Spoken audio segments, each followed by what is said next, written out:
আপোনাৰ দেশ ও মোৰ চিকুনি দেশ এনেখন শুৱলা এনেখন সুফলা এনেখন মৰমৰ দেশ মৰমৰ ছাত্ৰ ছাত্ৰীসকল আশা কৰোঁ তোমালোক কুশলে আছা আৰু নিজৰ পঢ়া শুনা ভালদৰে কৰি আছা তোমালোকে নিশ্চয় গীতটি শুনিলা ই আমাৰ জাতীয় সংগীত আমি সকলোৱে জানো আৰু তোমালোকে নিশ্চয় অনুমান কৰিব পাৰিছা যে মই তোমালোকৰ মাজলৈ আজি কোনটো পাঠ লৈ আহিছোঁ হয় তোমালোকৰ কাষলৈ মই লৈ আহিছোঁ তোমালোকৰ পাঠ্যক্ৰমত সন্নিৱিষ্ট হৈ থকা ৰসৰাজ লক্ষ্মীনাথ বেজবৰুৱা নামৰ পাঠটি আহাচোন আমি পাঠৰ মাজলৈ আগবাঢ়ি যাম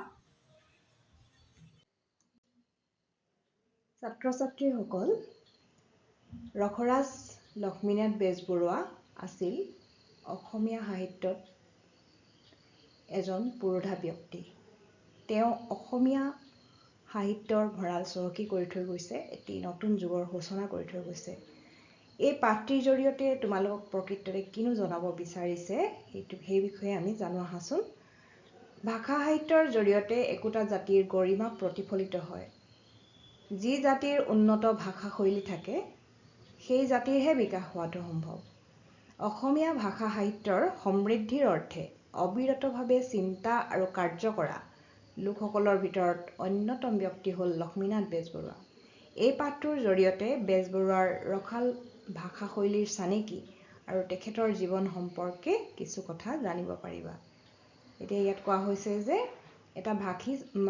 এটা ভাষা চহকী হ'বলৈ হ'লে কি হ'ব লাগিব তাৰ ভাষা শৈলী উন্নত হ'ব লাগিব আৰু আমাৰ অসমীয়া ভাষা সাহিত্যক সমৃদ্ধিশালী কৰি থৈ যোৱা লক্ষ্মীনাথ বেজবৰুৱা এজন অন্যতম ব্যক্তি আৰু তেখেতৰ ৰচনাবিলাক কেনেকুৱা আছিল ৰসাল আছিল আৰু তেওঁ ভাষা শৈলীটো কেনেকৈনো ৰসাল তাৰ এটা নমুনা আমাক পাঠটিত দাঙি ধৰা হৈছে আৰু আমি পাঠটি লৈ সেইকাৰণে আগবাঢ়ি যাওঁ আহা সাধু শুনি তোমালোকে ভাল পোৱানে বুঢ়ী আইৰ সাধু পুথিখনৰ সাধু ইতিমধ্যে তোমালোকে পঢ়িছা আৰু শুনিছাও দীঘল ঠেঙীয়াৰ সাধুটো মনত আছেনে সেই যে বাঘে চোৰক আৰু চোৰে বাঘক দীঘল ঠেঙীয়া বুলি ভাবি ভিৰাই লৰ মাৰিছিল এনে ৰসাল কথাৰে সাধু পুথি লিখা ব্যক্তিগৰাকীয়ে হৈছে লক্ষ্মীনাথ বেজবৰুৱা ইয়াত কোৱা হৈছে যে বুঢ়ী আইৰ সাধু তোমালোকে পঢ়িছা নিশ্চয়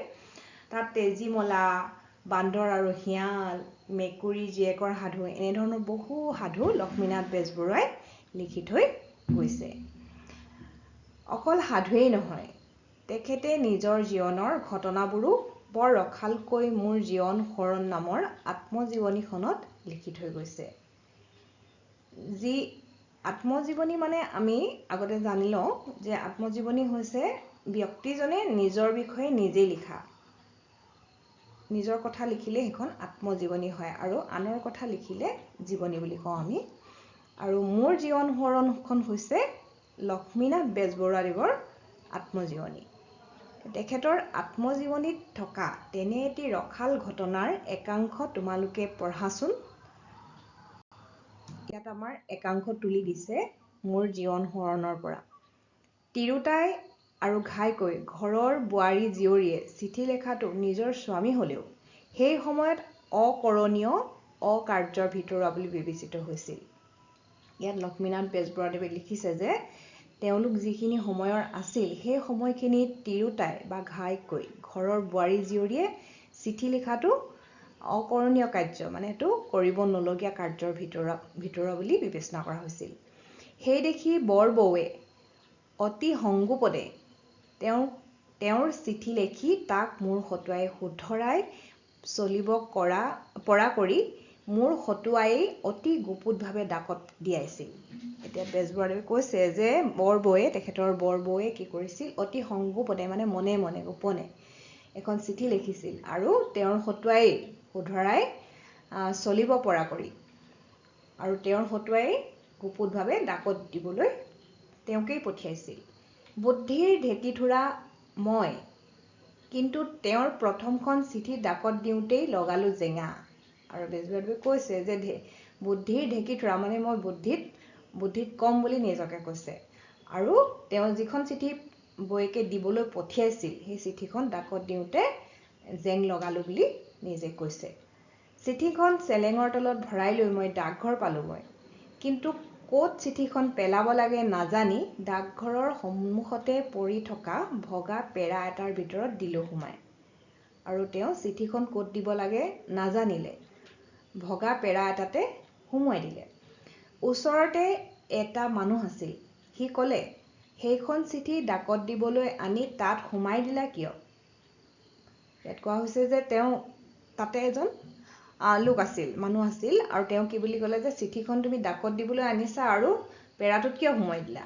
ডাকত এইপিনে ইয়াতহে দিব লাগে। মোৰ ভুল বুজিব পাৰি মুখ শুকাই গ'ল। তেতিয়া লক্ষ্মীনাথ বেজবৰুৱাই নিজৰ ভুলটো বুজিব পাৰিলে যে তেওঁ অনুচিত ঠাইতহে মানে চিঠিখন দি দিছে বা পেলাই দিছে, আৰু সেইকাৰণে নিজৰ ভুল বুজিব পাৰি তেওঁ মুখখন শুকাই গ'ল, মানে ভয় খালে তেওঁ। সেই ভগা পেৰাটোৰ যি সুৰুঙাই দি চিঠিখন সোমাই দিছিলোঁ সেই সুৰুঙাত হাত নোসোমায়। যিটো ভগা পেৰাত তেওঁ চিঠিখন পেলাই দিছিলে বা সোমোৱাই দিছিলে সেই চিঠিখন এতিয়া উলিয়াব নোৱাৰা অৱস্থাত আছে। সেই মানে সুৰুঙাটোত বা বাটটোত কি নোসোমায়, হাতখন নোসোমায়। মই মোৰ বিপদৰ কথা পোষ্টমাষ্টাৰ বাবুক কলত তেওঁ মোৰ মুখৰ ফালে অলপমান চাই থাকি দয়া পৰৱশ হৈ উঠি আহি বাকচটোৰ ভগাডোখৰ আৰু ভাঙি বহলাই লৈ চিঠিখন উলিয়াই আনি মোৰ হাতত দি ক'ত দিব লাগে দেখুৱাই দিলত মই তাতে দি নিশ্চিন্ত মনেৰে ঘৰলৈ উভতি আহিলোঁ। এতিয়া যেতিয়া তেওঁ ক'লে যে চিঠিখন আপুনি উচিত ঠাইত দিয়া নাই, আৰু তেতিয়া পোষ্টমাষ্টাৰ বাবুক সেই কথাটো ক'লত তেওঁ দেখুৱাই দিলে যে ক'ত চিঠিখন আচলতে দিব লাগে, আৰু তেওঁ তাতে চিঠিখন দি আহি নিশ্চিন্ত মনেৰে ঘৰলৈ উভতি আহিল। এইটো আছিল বেজবৰুৱাদেৱৰ মোৰ জীৱন সোঁৱৰণৰ এটি ৰসাল ঘটনা। বেজবৰুৱাৰ লেখাৰ প্ৰায়বোৰ কথাই এনেদৰে ৰসেৰে উপচি থকা বাবে তেখেতক ৰসৰাজ উপাধি দিয়া হৈছিল। এতিয়া ছাত্ৰ ছাত্ৰীসকল তোমালোকে বুজি পালানে তেওঁ কিয় ৰসৰাজ উপাধি দিয়া হৈছিল? কাৰণ তেওঁৰ যিবিলাক লেখা সেই লেখাবিলাক ৰসেৰে উপচি আছিল, মানে সেইবিলাক পঢ়িবলৈ খুব শুৱলা ভাল লগা আছিল। লক্ষ্মীনাথ বেজবৰুৱা আছিল বহুমুখী প্ৰতিভাসম্পন্ন ব্যক্তি। তেওঁ বহু প্ৰতিভাৰ অধিকাৰী আছিল। তেখেতে সাধুকথা, হাস্য ব্যংগাত্মক ৰচনাৰ লগতে কবিতা, গল্প, নাটক, জীৱনী, উপন্যাস, তত্ত্বগধুৰ প্ৰবন্ধ আদিও ৰচনা কৰিছিল।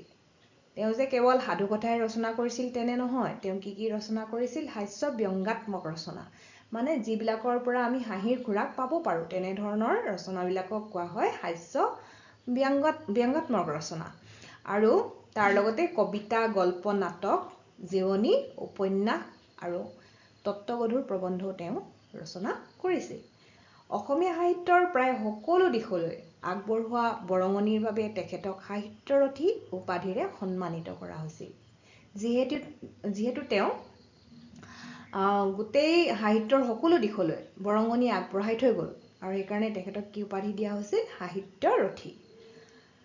অসমীয়া ভাষা সাহিত্যৰ উন্নতিৰ বাবে বেজবৰুৱাই যৎপৰোনাস্তি চেষ্টা কৰিছিল।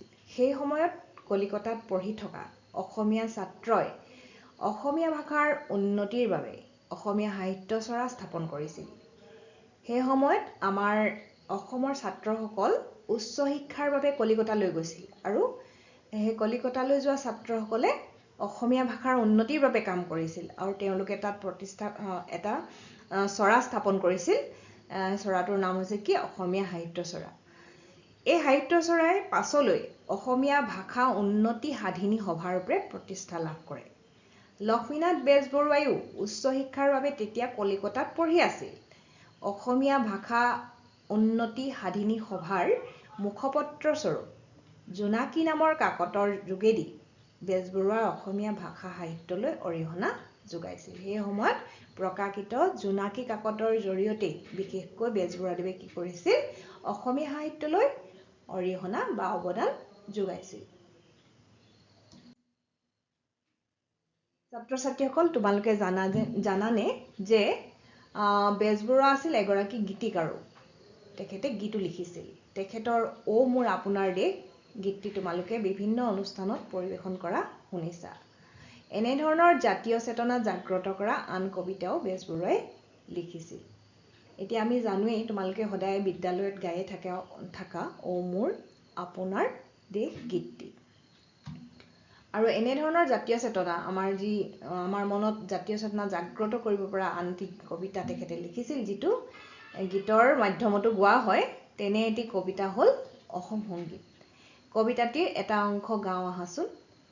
ইয়াত কবিতা আকাৰে দিয়া আছে যে আমি অসমীয়া নহওঁ দুখীয়া, কিহৰ দুখীয়া হ'ম, সকলো আছিল সকলো আছে নুবুজো নলওঁ গম, শংকৰে দিলে বিশুদ্ধ ধৰম, লাচিতে বাহুত বল, সতী জয়মতী সতীত্ব তেজেৰে অসমী আই প্ৰবল, বাজক দবা বাজক শংখ বাজক মৃদং খোল, অসম আকৌ উন্নতি পথত জয় আই অসম বল। এতিয়া কবিতাটোত কোৱা হৈছে যে আমি অসমীয়া নহওঁ দুখীয়া, আমি দুখীয়া নহওঁ, কাৰণ আমি অসমীয়া আৰু আমাৰ সকলো আছে। আৰু শংকৰে দিলে মানে শংকৰদেৱৰ শ্ৰী শ্ৰী শংকৰদেৱৰ কথা কোৱা হৈছে, বিশুদ্ধ ধৰ্ম, এটা বিশুদ্ধ ধৰ্ম দিলে আমাক। লাচিতে বাহুত বল দিলে, লাচিত বৰফুকনে কি দিলে, আমাক বাহুত বল দিছে। সতী জয়মতীৰ কথা তোমালোকে জানাই, তেওঁ নিজৰ সতীত্ব গুণেৰে কি কৰিলে, অসমীয়াক সজাগ কৰি থৈ গৈছে, অসমীয়াক সবল কৰি থৈ গ'ল। বাজক দবা, অসমত দবা বাজে, শংখ বাজে, এইবোৰ আমাৰ সংস্কৃতিৰ ভিতৰুৱা কথা। মৃদং বাজে, খোল বাজে, অসম আকৌ উন্নতি পথত জয় আই অসম বল। আৰু কবিতাটিৰ জৰিয়তে কবিয়ে সেইকাৰণে কৈছে, লক্ষ্মীনাথ বেজবৰুৱাই কৈছে যে অসমক আমি উন্নতিয়ে বিচাৰোঁ আৰু সেইকাৰণে জয় আই অসম বুলি ক'বলৈ কৈছে। এতিয়া মই এই কবিতাটিকে গীত আকাৰেনো কেনেকৈ গাই মই অকণমান তোমালোকক গাই শুনাওঁ। আমি অসমীয়া নহওঁ দুখীয়া, কিহৰ দুখীয়া হ'ম, সকলো আছিল সকলো আছে নুবুজো নলওঁ গম। ছাত্ৰ ছাত্ৰীসকল, তোমালোকে গীতটি গাবলৈ যত্ন কৰিবা, যিহেতু এইটো আমাৰ অসমীয়া ভাষা সাহিত্যৰ এটি কবিতা বা গীতি কবিতা। আমি গীতটি শিকিবলৈ যত্ন কৰিব লাগে, আমি জানিব লাগে, তেতিয়াহে আমাৰ ভাষাটোৰ নিশ্চয় উন্নতি হ'ব। আৰু মই ভাবিছোঁ যে তোমালোকে এই পাঠটি ভালদৰে বুজি পালা। আৰু ইয়াৰ লগতে মই আৰু তোমালোকক দুটামান কথা ক'ব বিচাৰিছোঁ যে যেতিয়া কলিকতালৈ লক্ষ্মীনাথ বেজবৰুৱাদেৱ গৈছিল, লগত গৈছিল চন্দ্ৰকুমাৰ আগৰৱালা আৰু হেমচন্দ্ৰ গোস্বামী, এই তিনিওজনকে জোনাকী যুগৰ ত্ৰিমূৰ্তি বুলি কোৱা হয়। আৰু তেওঁলোকে জোনাকী কাকতৰ জৰিয়তে ৰোমান্টিক যুগৰ সূচনা কৰিছিল। এতিয়া তোমালোকৰ নতুন এটি পাঠ লৈ তোমালোকৰ কাষলৈ মই পুনৰ আহিম। আজিলৈ আহিছোঁ, ধন্যবাদ। ছাত্ৰ ছাত্ৰীসকল, তোমালোকে এতিয়া লক্ষ্মীনাথ বেজবৰুৱাৰ বিষয়ে পঢ়িলা। তেওঁৰ বিষয়ে সবিশেষ জানিবৰ বাবে বা তেওঁৰ আত্মজীৱনীখন পঢ়িবৰ বাবে তোমালোকে চেষ্টা কৰিবা, যিখনৰ নাম হৈছে মোৰ জীৱন সোঁৱৰণ। আৰু তোমালোকে পঢ়িবা বুঢ়ী আইৰ সাধু।